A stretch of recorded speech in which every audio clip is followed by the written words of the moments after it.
In our gospel passage today, this is still talking about the Eucharist. Many of Jesus' disciples were listening, said, "This saying is hard, who can accept it?"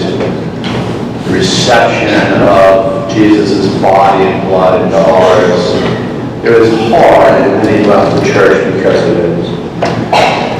I think there's some things happening in our church today that is, well, very hard for us. Bishop Dr. Barron stated recently, "I challenge anyone to come up with a more devastatingly effective strategy for attacking the mystical body of Christ than the abuse of children and young people by priests." This sin had countless direct victims, of course. It also crippled the church financially, undercut vocations, caused people to lose confidence in Christianity, dramatically compromised attempts at evangelization.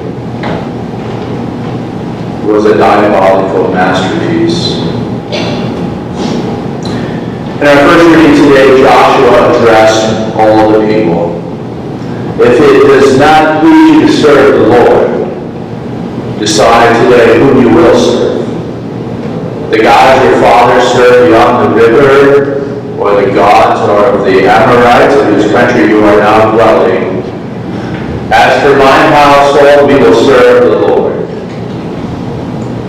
Bishop Barron, regarding the current scandal, further states, "All of this has come back to me in the wake of the Archbishop McCarrick catastrophe. St. Paul warned us that we battle not against flesh and blood, but against powers and principalities. Consequently, the principal work of the church at this devastating moment ought to be prayer, the conscious and insistent invoking of Christ and the saints." St. John Paul II stated, "We have a supernatural evil growing amongst our church." We also heard in the first reading from the prophet Joshua, "But the people answered, Far be it from us to forsake the Lord for the service of other gods. For it was the Lord our God who brought us and our fathers up out of the land of Egypt, out of the state of slavery. He performed those great miracles before our very eyes and protected us along our entire journey and among the peoples through whom we passed. Therefore, we also will serve the Lord, for he is our God."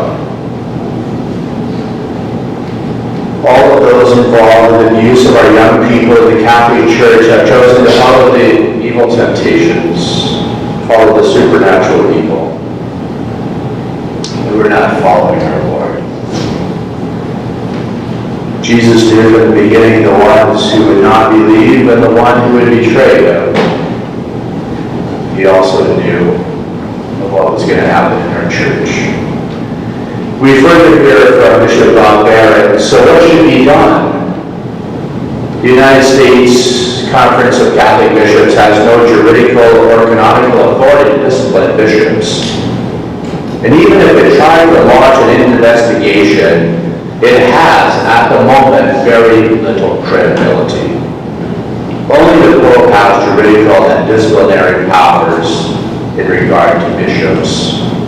Hence, I would suggest, as Bishop Bob Barron has, that the bishops of the United States, all of them, should petition the Holy Father to form a team made up mostly of faithful lay Catholics skilled in forensic investigation, and to empower them to have access to all of the relevant documentation and financial records. I believe this should be done at the Vatican too, and in every diocese throughout the United States and throughout the world. Recently, we have heard of yet another scandal being reported in Pennsylvania where over 300 priests in a 70-year time period have been involved in immoral behavior with young people in our church. And who knows how many bishops help hide these sinful and unlawful acts against these young, innocent members of our Catholic Church. During my time as a seminarian, a similar scandal broke in the Diocese of Boston, leaving the church to ask, how? And it seems nothing has really changed. Nothing has really changed in how we have responded to these shocking actions by priests who have all taken a vow of celibacy. I ask myself, why didn't we immediately expose all of the Pennsylvanians? We know them now. Why did we expose them when we found out about Boston and others? Or the scandal in Chile, or the seminaries in Honduras, or now even Boston, once again. At the seminary in Boston, we have activity that has been reported that is immoral. And those we don't know about now that are known to the Vatican and to our bishops.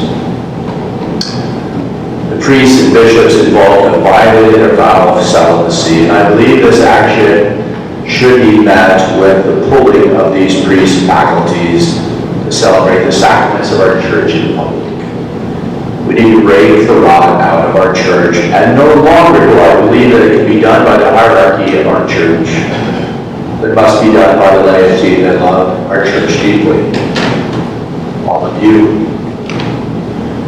I support the suggestions of my former teacher, Bishop Bob Barron, and I encourage each of you to send a handwritten letter to Archbishop Thompson, asking that our diocese support the suggestions of Bishop Bob Barron. I believe that our Lord will heal our church, and I believe it must be spearheaded by the laity. Let us pray for those who have been abused by bishops and priests, those that we know about, those that we don't know about, and as well for the sinners, that they have a conversion and understand the hurt they have caused to so many people. But also let us support the removal of any guilty priests and those in the hierarchy who have allowed these predators to remain in active ministry. We read in today's gospel, as a result of this, many of his disciples returned to their former way of life and no longer accompanied him. And again, the gospel passage is specifically talking about the Eucharist, but I think it also applies to the scandalous news that is being uncovered. Even today, more news has come out that might make it even more shocking. Jesus said to the 12, "Do you want also to leave?"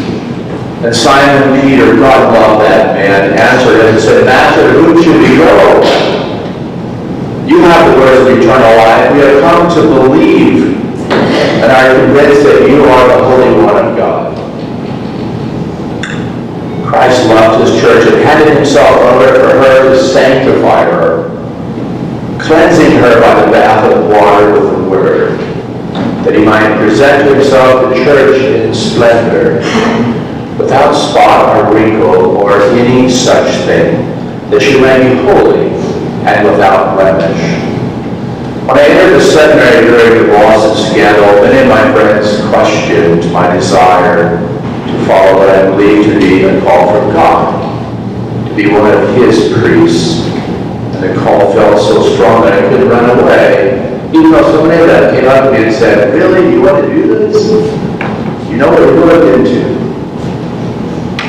When our first responders run into danger, they have a strong desire to enter the fire in order to save the people.